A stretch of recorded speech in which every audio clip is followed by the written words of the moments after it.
모든 복덕과 지혜와 자비의 근원이신 석가모니 부처님께 머리를 숙여 귀하나이다.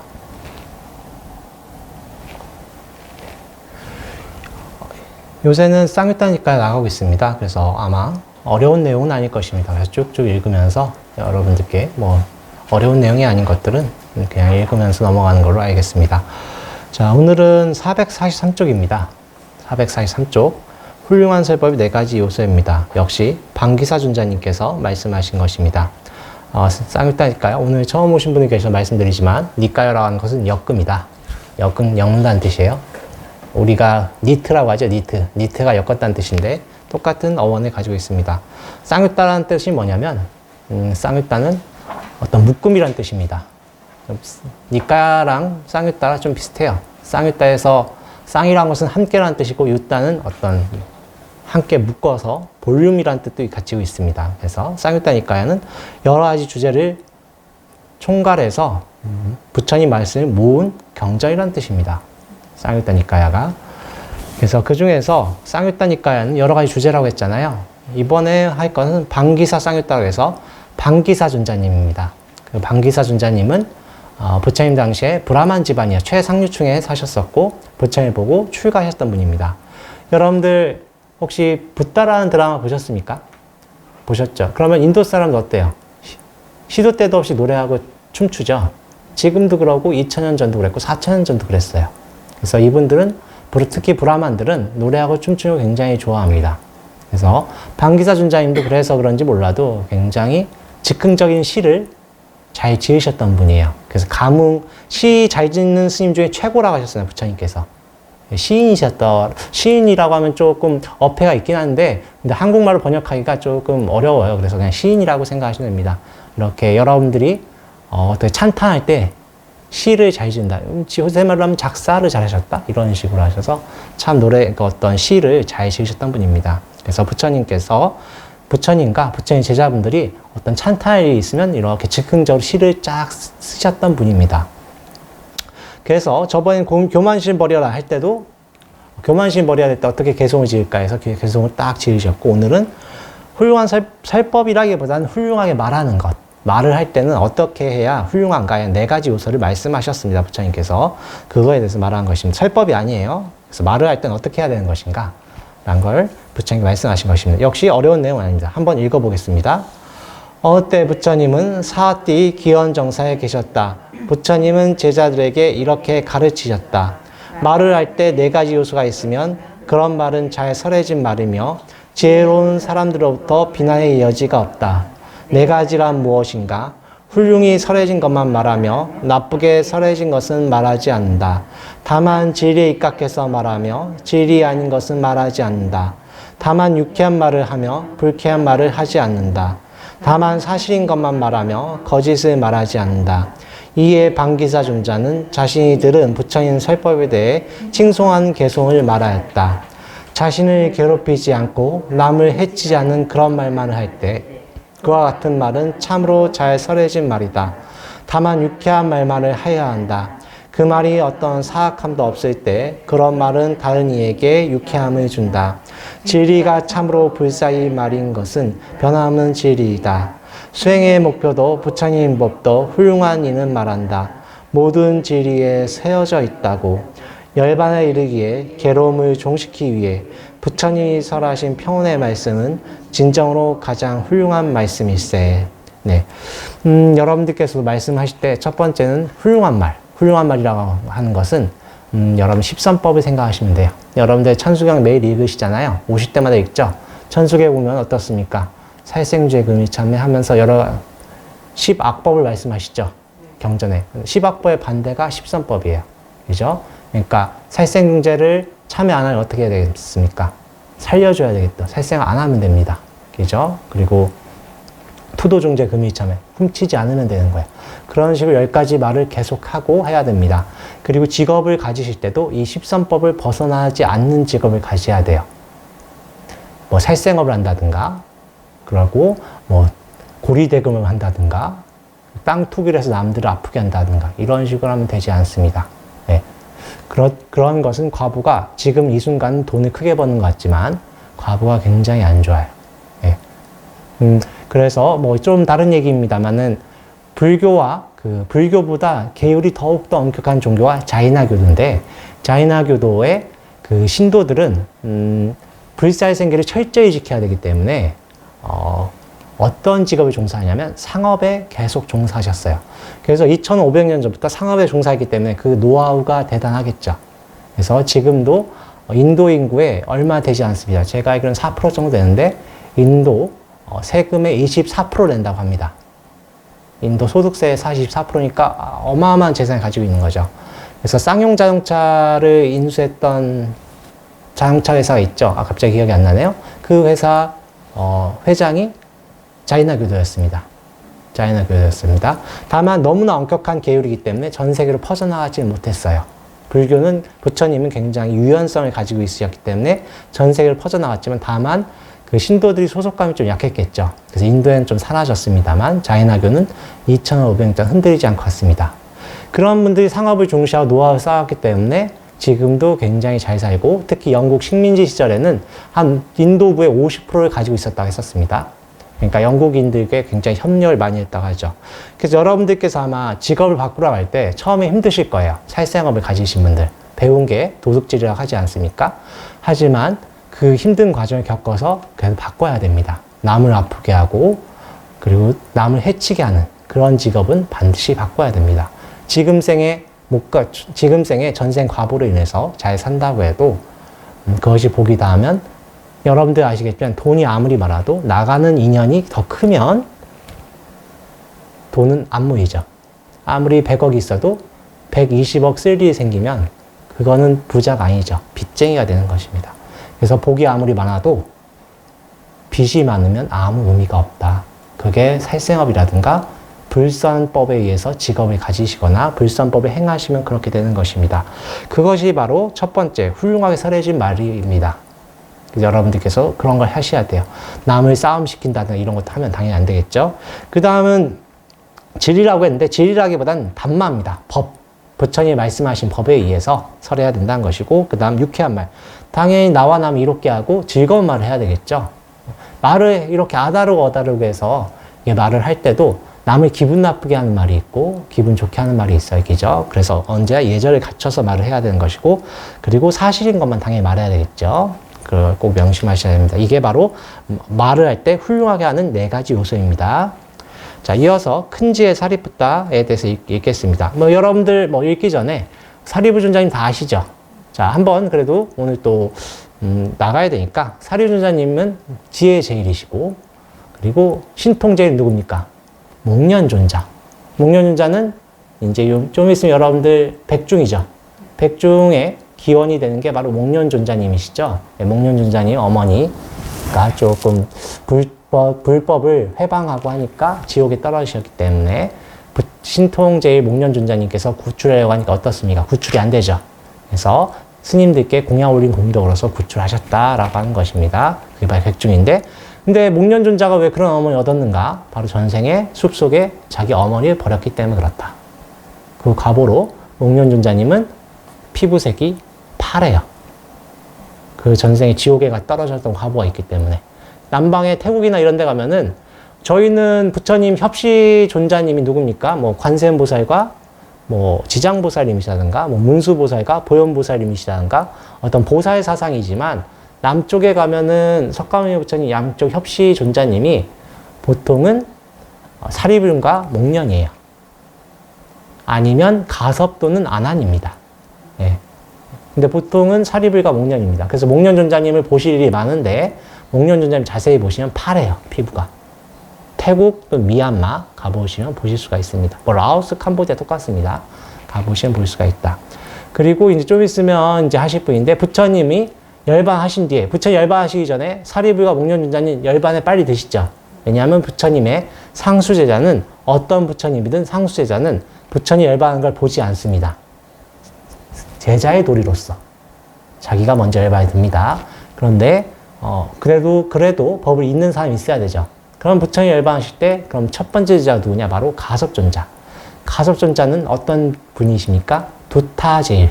두타라고 하는 것은 굉장히 검소한 삶을 사는 것을 두타제일이라고 합니다. 그리고 다문제일이 누굽니까? 안한다.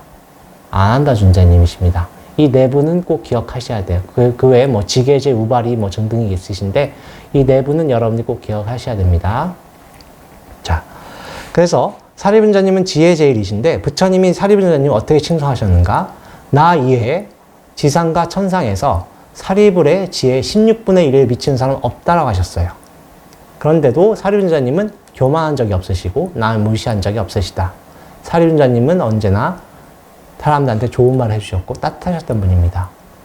모함을 해도 어떻게 하셨냐면 모함을 한 사람한테 참회를 하셨던 분이에요. 아, 내가 정말 불쾌하셨다면 죄송합니다 라고 하셨던 분이고, 또한 어떤 7살짜리 사미가 옷 매물새를 지적해더라도 아, 감사합니다 하셨던 분이에요. 그 정도 굉장히 인기가 훌륭하셨던 분입니다. 그리고 여러분들 요새는 저희 절이 그런 게 좀 부족합니다만 기초예절 같은 거 잘 안 알려주죠. 부처님 전에서 부처님한테 발을 뻗는 게 절대 안 돼요. 발이라고 하는 것은 원래 더럽다는 인식이 있고 인도 문화에서는 발은 굉장히 밑에 있죠. 그래서 발을 이쪽에 뻗는 게 아닙니다. 부처님 전에. 물론 처음에 오신 분들한테 요새 지적하면 안 좋아하시잖아요. 그래서 지적은 안 합니다. 원래 그래요. 이 발을 안 뻗은 게 누구냐면 사리분자님 부처님께 발을 안 뻗으셨어요. 너무나 고마워서. 왜? 법을 알려주셨기 때문에. 그랬던 분이십니다. 인격도 훌륭하셨고 또 부처님이 고행을 너무 하셔서 좀 몸이 힘드시면 누구한테 설법을 시키냐면 사리분자님께 먼저 시키셨습니다. 그래서 후기에 부처님 열반하신 뒤에 대승부가 처음 일어날 때 주로 주인공이 누가 나오면 그래서 사리분자님이에요. 그래서 유마경도 사리분자님이 중심이 되기도 하고 법화경도 사리분자님이 제일 먼저 나오고 아미타경도 사리분자님이 먼저 나오고 반야신경도 사리분자님이 먼저 나오는 겁니다. 그런 이유가 있는 것입니다. 자, 그런 사리분자님의 찬탄을 어떻게 하는가 한번 같이 읽어보겠습니다. 어때 사리부타 존자는 사띠 기원정사에 있었다. 그때 사리부타 존자는 비구들에게 부처님 가르침을 설하여 그들을 깨우치고 분발시키고 격려하였다. 그 설법은 세련되고 유창하고 명확하고 뜻을 잘 전달하는 그런 설법이었다. 그래서 비구들은 온 마음과 정성을 기울여 열성적으로 그 가르침을 들었다. 방기사 존자는 사리부타 존자 이렇게 칭송하였다. 심오한 지혜와 슬기로움으로 바른 길과 그른 길을 잘 아는 큰 지혜를 가진 사리부타는 비구들에게 가르침을 설하네. 그는 간략하게 가르치기도 하고 상세하게 말하기도 하네. 그 목소리는 마치 구간조 새처럼 분발시키는 법문을 쏟아내네. 그가 가르칠 때 그의 매혹적이고 우렁차고 유쾌한 목소리에 고무되고 기쁘게 되어 비구들은 귀를 기울이네. 여러분들은 아마 찬탄한 거에 대한 과보에 대해서 아마 과소평가할 수가 있습니다. 그런데 이전에 과거 저불 시절에 예전에 저불이라는 부처님이 계셨어요. 아마 뭐 비바시불이나 그런 분이시겠죠. 근데 이 이야기는 어디 나오냐면 대지도론에 나온 이야기입니다. 과거 저불 시대에 어떤 일이 있었냐면 과거 저불에게는 그 저불이란 부처님께는 2명의 상자 스님이 계셨습니다. 한 명은 석가모니 부처님의 전신이에요. 쉽게 말해 석가행자라고 하겠습니다. 석가행자 있었고 또한 다른 한 분은 미륵보살의 전신이었습니다. 미륵행자라고 하겠습니다. 근데 석가행자, 미륵행자 중에 지혜는 미륵행자가 더 뛰어났다고 하십니다. 그런데 석가행자의 인연을 보니까 석가행자에 제지도할 사람이 더욱더 많았다고 하십니다. 그래서 저불께서는 석가모니 부처님 먼저 성불시켜야 되겠다고 생각을 하십니다. 그래서 석가모니 부처님, 석가행자한테 뭐라고 하냐면 자네는 내가 산 꼭대기에 있을 테니까 거기로 올라오라 라고 하십니다. 그래서 근데 저불은 그냥 날아가서 산 꼭대기 있고 석가행자가 올라갔습니다. 석가행자가 올라가는데 그 산 꼭대기에서 저불께서는 화강산매에 드십니다. 그래서 부처님의 모든 신통의 산매를 보여주세요. 그걸 보고 그 석가행자가 찬타하면서 다리 한 짝을 들고 일주일 동안 찬타하십니다. 찬타하세요. 그때 했던 말이 뭐냐면 태간의 모든 생각으로는 부처님의 모든 공을 찬타할 수가 없다라고 하시는 그 개성입니다. 그 개성에서 그 석가행자가 삼겁을 뛰어넘어서 더 빨리 성불했다고 하십니다. 그래서 여러분들에게 찬타하시고 부처님께 귀의하는 것이功德이 굉장히 크다. 라고는 꼭 기억하시기 바랍니다. 방기사 존자님도 그런 거죠. 찬타하셨기 때문에 아마 많은功德이 지으셨을 것입니다. 자, 이어서 뿌린 대로 거둔다 하겠습니다. 이 부분은 싹가 쌍을 따라가는데 싹가가 누구냐면 인드라신입니다. 인드라신 이름이 싹가예요. 그 산스크리트로는 샤크라라고 하는데 그게 뭐냐 힘센 사람이란 이런 뜻입니다. 싹가인데 그래서 인드라신에 관련된 뭐 그런 주제로서 설법하셨던 부분입니다. 또 같이 읽어보겠습니다. 어떤 종류의 씨를 뿌렸든지 뿌려진 씨에 따라 그는 바로 그 열매를 거둔다. 선을 행하면 선을 거두고 악을 행하면 악을 거둔다. 너의 씨앗은 뿌려졌다. 그러니 열매를 거두리라. 또 이어서 분노를 극복하라 읽겠습니다. 분노를 극복하여 우정을 시들게 하지 말라. 잘못이 없는 일을 헐뜯지 말며 분열시키는 말을 하지 말라. 분노에 의해 악한 이들은 무너진다. 마치 눈사태가 무너지듯이. 분노에 정복당하지 말라. 화내는 이에게 같이 화내지 말라. 성내지 않고 남을 해치지 않는 이는 항상 부처님 안에 사는 사람일세. 분노에 의해 악한 이들은 무너진다.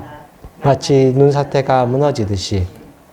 자, 여러분도 알겠지만 불교는 인과법이죠. 근데 인과가 제가 누누이 말씀드리지만 한 번에 맺어진 게 아닙니다. 마치 사과가 심어지고 사과 씨앗이 심어진 다음에 사과가 자라고 사과가 떨어져서 다시 사과가 나무가 나듯이 인간은 계속 이어지는 거예요. 그런데 그때 여러분들이 인과 과보를 받을 때 어떤 생각을 갖느냐가 굉장히 중요한 것입니다. 여러분들이 전생에 좋은 일만 할 수는 없습니다. 왕이 되다 보면 사람도 죽여야 됩니다. 제가 예전에 말씀드렸던 옹정제 같은 경우는 아마 청나라 황제 중에서 강건성세라고 해서 강희제, 옹정제, 걸륭제까지 해서 150년 정도 기간이 굉장히 번성했던 시간이었습니다. 그래서 강희제, 옹정제, 걸륭제를 중국 역사상 최고의 전성기로 칩니다. 그 중에서 옹정제 같은 경우는 묘호가 세종이었던 분으로서 나라를 굉장히 잘 다스렸던 분입니다. 특히 부정부패를 다 없애고 또한 인두세, 사람들 머릿수마다 세금을 부과했던 것을 토지세, 토지에 맞는 세금을 부과하는 걸로 해서 그 중국 인민들을 굉장히 편안하게 해주셨던 분입니다. 근데 그분 성격이 굉장히 괄괄하셨습니다. 이분이 황자 시절에 불신이 굉장히 좋으셨습니다. 그래서 황자 시절에 화두까지 탑하셨던 분이에요. 10대에 화두를 탑하셨습니다. 굉장히 복력이 많으셨던 분이고 수행력이 깊으셨던 분입니다. 그런데 이분이 자기가 황자에서 황제가 됐을 적에 좀 그 왕권이 약했어요. 그래서 연합했던 황자들이 있으면 4번째 황자랑 8번째 황자 있어요. 동생이었는데 그분과 연합해서 황제가 된 다음에 결국은 어떻게 했냐면 그 4째와 8째를 다 죽여버립니다. 황제가 되면 그렇게 돼요. 왜냐하면 황권이 약해지면 권력을 정치를 할 수가 없기 때문에. 자, 그분이 정말 불교도 순강해서 불사를 많이 하셨고 황제로서 많은 인민들이 편하게 해줬습니다. 그분이 남긴 명언이 바로 나를 위해 천하를 희생하지 않으리라 라고 하셨단 말입니다. 내 하나를 위해서 천하를 희생하지 않으리라. 즉 내가 천하를 위해서 희생하리라 라는 생각하셨던 분이에요. 정말 아주 경건한 구도자처럼 황제 생활을 하셨던 분입니다. 물론 그 밑에 있던 신하들은 죽을 맛이었겠죠. 너무나 청렴하셨기 때문에. 상사가 6시에 출근하면 밑에 있는 직원들은 5시에 출근해야 되죠. 그런 거였어요. 그래서 그 신하들이 굉장히 황제욕을 많이 쌓았습니다. 그래서 평가가 안 좋았어요. 자, 그분은 다음 생에 어떻게 될지 모르겠습니다만 사람을 많이 죽였으면 그 과보는 없어지진 않습니다. 자, 여러분 전생도 똑같아요. 그러면 그 과보를 다음 생에 받을 때 만약에 전생을 기억하지 못하죠. 근데 그때 세상을 한탄하고 남을 원망하면 어떻겠습니까? 그때 더 과보가 안 좋은 쪽으로 가는 거예요. 그래서 선을 행하면 선을 거둔다고 하셨는데 부처님은 엄밀히 뭐라고 했냐면 선을 행하면 즐거움이 온다라고 하셨어요. 근데 즐거움에 탐착하면 어떻게 되겠습니까? 악을 행하게 되겠죠. 만약에 여러분들이 이번 생에 아주 불사를 많이 하고 수행을 잘 하셔서 다음 생에 아주 좋은 집안에 태어났다고 생각합시다. 근데 욕망을 항복받지 못해서 교만심이 있어서 남을 짓밟고 그리고 남을 호도한다고 생각해 봅시다. 그러면 그때 그 과보로서 다음 생은 더 안 좋아지고 다다음 생은 더 안 좋아지겠죠. 그런 건 똑같습니다. 그래서 부처님은 선을 행하면 선을 거둔다는 표현보다는 선을 행하면 즐거움이 온다라고 하셨고 악을 행하면 악을 거둔다기보다는 악을 행하면 고통이 온다고 하셨어요. 근데 고통이 왔을 때 여러분들이 그때 왜 부처님과 인연이 중요하냐면 그때 절에 오셔서 기도를 하시고 내가 고통이 왔을 때 한마음 들여서 다시 참회하고 그리고 수행을 해서 선업을 쌓으면 다시 극복이 됩니다. 그래서 최근에 TV에 어떤 판사님 이야기가 나왔었죠. 유퀴즈에 나왔던 이야기입니다. 그분 같은 경우는 사고로 의해서 돈을 잃었죠. 실력 잃었습니다. 공부를 굉장히 잘하시는 분입니다만. 근데 그분이 절에 어머니가 불자였겠죠. 그러니까 절에 갔겠죠. 그래서 절에 가서 그 스님의 말씀에 따라 3,000배를 처음에 하셨습니다. 한 달 정도 하셨는데 처음엔 진심으로 기적을 바랐다고 하셨죠. 눈을 떠다겨라 부처님께. 정말 지푸라기 잡는 심정으로. 근데 그분이 3,000배에서 그 마지막 한 달 회양할 때는 어떤 마음이냐면 마음의 눈이 떠졌다고 했었죠. 내가 지금 극복을 해야 되는 것이지 포기하면 안 된다. 그런 것과 똑같습니다. 여러분들이 이번 생에 과보를 받으면 괴롭죠. 고통이 오면 즐거운 사람 아무도 없습니다. 근데 그때 마음을 놓고 자살하는 게 아니라 이걸 극복하고 내가 이것을 발판으로 삼아서 내가 한마음 돌이켜서 극복이 되면 정말 다음 생에도 그 과보가 이어지는 거겠죠. 그래서 업력이 회피하는 업력이 아니라 극복하는 업력이 되는 것이죠. 여러분들이 기도를 하면은 불보살님들이 소원에 들어와 주죠. 근데 그 과보를 받을 때 같이 짊어져 주는 것이죠. 그분들 괴롭겠죠. 네, 괴롭겠죠. 쉽게 말해서 여러분들 좋은 훌륭한 친구가 있다고 합시다. 근데 여러분들이 쫄딱 망했어요. 빚이 한 10억이 생겼어. 근데 정말 훌륭한 친구가 한 재산이 1조라서 10억을 도와주는데 그분이 그렇다고 10억을 버는 게 어렵냐 쉽냐? 쉽지는 않겠죠. 10억이란 가치는 변하진 않습니다. 그죠? 그럼에도 불구하고 정말 좋은 친구였기 때문에 도와준 거죠. 여러분들 아시겠지만 돈을 많이 버시는 분일수록 특히 자수성가한 분일수록 돈 한 푼의 값어치에 대해서 가볍게 여기진 않습니다. 특히 자수성가하신 분들은. 그렇죠. 그런 분들이 10억이 도와주기 쉽지 않겠죠. 마찬가지로 보살님들께서는 여러분 소원을 들어준 이유는 여러분들이 수행을 하느냐, 수행하는데 방해가 되지 않을까 걱정돼서 도와주는 것입니다. 그래서 불보살님들은 어떤 다른 종교의 절대자가 아니라 선우라, 좋은 친구라고 하는 것입니다. 도와주되 여러분들이 수행에 방해가 되지 않도록 도와주는 것입니다. 그래서 막 도와주는 게 아니라 기도를 해서 한 100일 정도 해서 마음이 좀 청정해지면 혹시나 소원이 성취되면 삐뚤어지면 안 되겠죠. 그래서 어느 정도 기간이 필요한 것입니다. 그걸 꼭 명심하시기 바랍니다. 자, 이어서 마하카사파.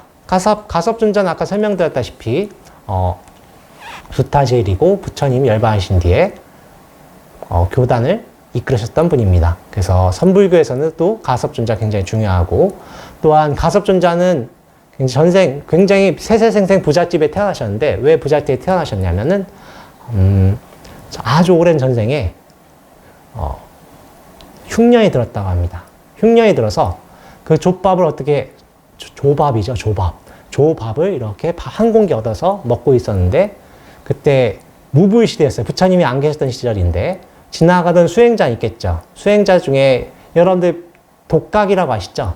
벽지불이다 하고 부처님 법에 의지하지 않고 깨닫는 분을 말합니다. 이제 아마 도가 쪽에서 그런 분들이 있어요. 이제 스스로 깨닫는 분이 있어요. 독각이라고 합니다. 독각이 계셨는데 독각이 지나가다가 흉년이니까 그분도 몸을 유지해야 되죠. 그래서 그분이 밥 달라고 하니까 흉년이고 어렵게 얻은 조밥이에요. 조밥 드셔보는지 알겠지만 정말 얼마 안 되죠. 그것을 반만큼 잘라가지고 드렸다고 합니다. 힘들겠지 하면서. 그러니까 그분이 벽지불께 여러분도 아시겠지만 돈 액수가 중요한 게 아닙니다. 부처님께 공양 올릴 때는 마음을 공양 올리셔야 돼요. 알죠? 돈 액수가 아닙니다. 조밥을 반 잘라서 공양 올렸는데 그때 벽지불존자님이 다 고맙게 받고 잘 드신 다음에 자네는 세세생생 부잣집에 태어날 것이네 하고 하늘로 올라가셨다 하십니다. 그래서 가섭존자님은 출가하고 나서는 굉장히 검소하셨지만 세세생생 부잣집에 태어났다고 하십니다. 그래서 가섭존자, 까사빠라는 가문은 지금도 인도에서 유력 가문이에요. 그리고 가섭이라는 가문이 너무 많기 때문에 부처님 제자 중에 가섭이 너무 많아요. 저번에 불을 삼켰던 우르벨라 가섭도 있고 유행했던 가섭도 있고 굉장히 많습니다. 그 중에서 굉장히 잘 사셨던 분이십니다. 근데 가섭존자는 굉장히 검소하셨고 공부에 대한 소원이 있었기 때문에 어릴 때 이렇게 부처님 만나기 전에 이제 출가할 생각이 있었어요. 그래서 어릴 때도 자기 부처님, 그 가족들이 부모님께서, 계속 부처님이라고 하네요. 부모님입니다. 부모님께서 짝을 찾아줬는데 짝을 찾아준 다음에 뭐라고 하냐면 짝한테 이렇게 말을 합니다. 우리는 같이 출가합시다. 우리 서로 어떠한 욕정을 살지 말고 공부나 합시다 해서 꽃으로 이렇게 침대에다가 이렇게 선을 그려놨어요. 그 선을 넘지 말자고. 그리고 서로 같이 어떤 욕정을 살지 않고 몸을 섞지 않고 사셨다가 가섭존자에 출가하신 다음에 이제 비구니 승당이 만들어진 다음에 그 부인도 결국 출가하십니다. 비슷한 예가 허운 스님도 그러셨어요. 허운 스님도 계속 부처님 쪽으로 출가하려고 하니까 아버지에게 처음에는 도가책을 보여줍니다. 너 이거 봐. 하는데 도가책 마음에 안 들어 하셨어요. 그 다음에 뭘 했냐면 부인을 2명 붙여서 결혼시킵니다. 근데 허운 스님도 설법을 해가지고 그 2명을 다 출가시켜버립니다. 예. 예. 저희 큰 스님 같은 경우도 말년에 부인을 출가시켰다고 제가 들었어요. 예. 부처님과 인연이신 분들은 그렇게 부인도 그런 인연이 오나 봅니다. 예. 그렇게 하셨죠. 자, 가섭존자님 그렇게 인연이 깊으셨기 때문에 부처님 사후에 모든 경전을 이렇게 편찬하시는 거죠. 자, 마하가사빠 한번 읽어보겠습니다. 어때 부처님은 사띠의 기원정사에 계셨다. 부처님은 제자들에게 이렇게 가르치셨다. 가사빠는 어떤 법의 가사에도 만족한다. 그는 어떤 법위에도 만족하는 것이 칭찬하며 강한 방법으로 법위를 구하려고 하지 않는다. 법위를 얻지 못해도 애태우지 않으며 법위를 얻는다 해도 집착 없이 그것을 사용하며 법위에 열광하지 않으며 맹목적으로 법위에 탐탁하지 않으며 또한 그 탐착의 위험을 알기 때문에 그 벗어남을 안다. 가사파는 어떤 탁발 음식에도 어떤 거처에도 그리고 어떤 필수 의약품에도 만족한다. 그는 이것들에 만족한 것을 칭찬하며 부적합한 방법으로 이것들을 구하려고 하지 않는다. 얻지 못한다 해도 애태우지 않으며 이것들을 얻는다 해도 집착 없이 사용하며 열광하지 않으며 탐탁하지 않으며 또한 탐착의 위험을 알기 때문에 그 벗어남을 안다. 그러므로 비구들이여 나는 가사파 또는 가사파와 비슷한 사람의 모범을 들어 그들에게 간곡히 권고한다. 가르침을 들은 가르침에 따라 그대로 수행하여야 한다. 자, 여러분들께서 이제 아시다시피 원래 부처님 당시에는 스님들이 이 4가지만 필요했습니다. 먼저 옷, 가사 딱 3종류. 3종류가 가지고 다니셔야 되고, 그 다음에 의약품, 그리고 바루, 그죠? 바루 그릇, 그리고 거처. 이 4가지가 필수품이라고 하셨어요. 그 외에는 못 가지게 되었었습니다. 무소유광이라 소욕지족입니다. 필요한 것만 가지고 수행에 점령해라. 그리고 옷이 떨어진다고 해도 거기에 집착하지 마라. 근데 우리 중생들이 그게 잘 안 되죠. 중생이 잘 안 되니까 스님들이 그래서 여러분들께 뭐라고 하냐면 다 부처님께 맡겨라 라고 하는 것입니다. 왜냐하면 집착감이 있으면 안 되잖아요. 욕심이 계속 생기지 않습니까? 욕심이 생기면 안 되니까 그렇게 하는 거예요.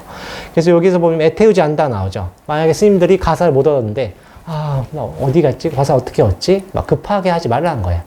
막 갖고 싶어가지고 맛있는 음식 찾듯이 막 그렇게 하지 말라는 거고, 열광하지 않는다는 뜻이 뭐냐? 좋은 옷 얻으면 너무 좋아해서 집착하지 말라는 것이고, 그리고 맹목적으로 한다는 것도 계속 누구한테 계속 부탁하는 거죠. 그렇게 하는 거죠. 그렇게 하지 말라는 거예요.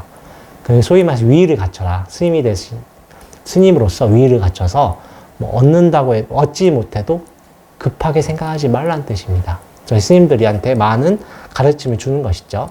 가섭존자님은 그러셨던 분이십니다. 예, 많은 것 시사하는 것입니다. 그래서 우리 스님들께, 사실 여러분들께 하는 말이 아니라 저희 스님들께 하는 말이에요. 스님들이여, 비구들이여, 가섭은 이렇게 생활한다. 나도 너희들에게 간곡히 권유하나니 너희들도 가섭존자에 따라서 이렇게 생활하라 라고 하는 것입니다. 자, 이어서 달과 같이 너 자신을 멀리하라 라고 하는 것인데, 자, 이건 읽고 제가 좀 설명드리겠습니다. 어때 부처님은 사하띠에서 제자들에게 가르치셨다. 그대들은 남의 집에 갈 때 몸과 마음을 달처럼 멀리하고 항상 새로 오는 사람처럼 행하며 가족들에게 겸손하게 대해야 한다. 마치 오래된 우물이나 절벽이나 가파른 강둑이에서 아래를 내려다 본 것처럼 몸과 마음 멀리하고 가족들을 대해야 한다. 가사파는 남의 집에 갈 때 몸과 마음을 달처럼 멀리하고 항상 새로운 사람처럼 행하며 가족들에게 겸손하게 대한다. 어떤 태도의 비구가 가정을 방문하기에 합당한가? 이어서 부처님은 허공에 손을 휘저으며 말씀하셨다. 이 선이 허공을 붙잡지도 않고 허공에 붙잡히지도 않고 허공에 묶여있지도 않듯이 이와 같이 남의 집을 방문할 때는 사람들 사이에 사로잡히지 말고 집착하지 말고 묶여있지 말고 다만 생각하기를 이익을 얻고자 하는 이는 이익을 얻기를 공덕을 얻고자 하는 이는 공덕을 얻기들이라고 생각한다. 그는 다른 이가 이익을 얻는 것을 자기의 이익처럼 기뻐한다. 이런 비구가 남의 집을 방문하는 훌륭한 태도를 가진 사람이다. 자, 달처음이란 뜻이 뭐냐면 달이 어떻습니까? 허공에 지나갈 때 걸림이 없죠. 그렇죠? 걸림이 없지 않습니까? 별에 걸리지 않고 하늘에 걸리지 않고 묵묵히 어둠 속에서 세상을 환하게 비추지 않습니까? 그와 같이 비구들이요.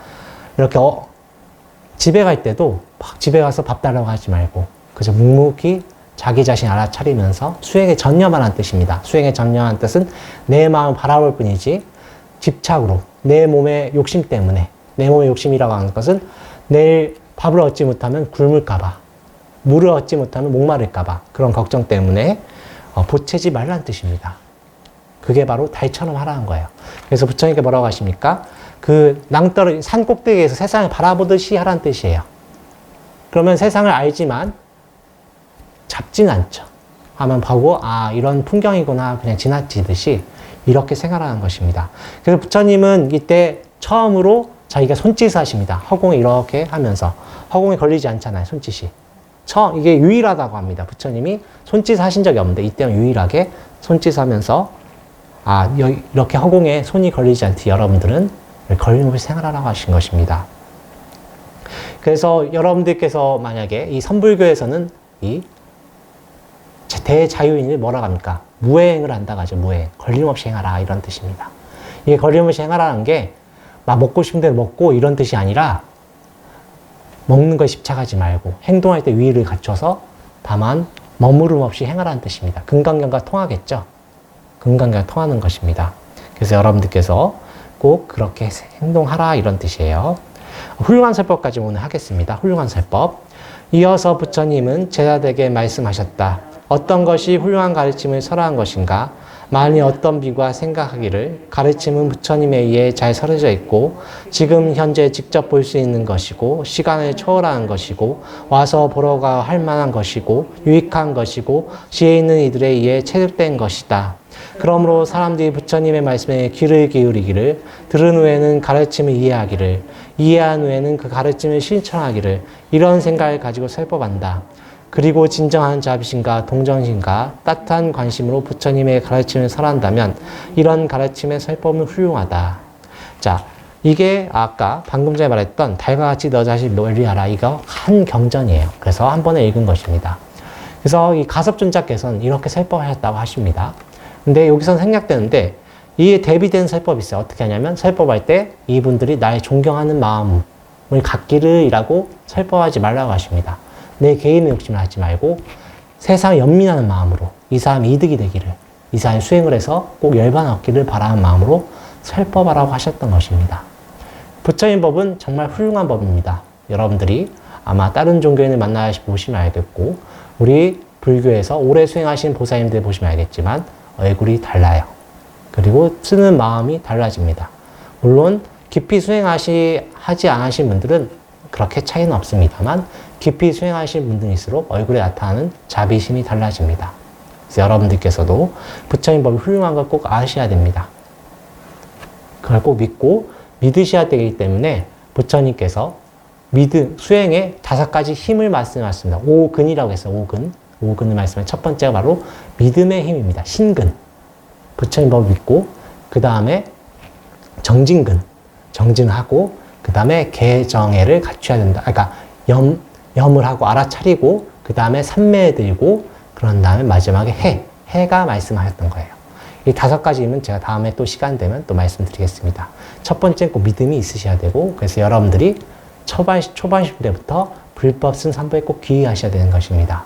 불법 삼보에 귀의하시고 그래야만이 세상 사람들에게 그 부처님 법을 전할 수가 있는 거예요.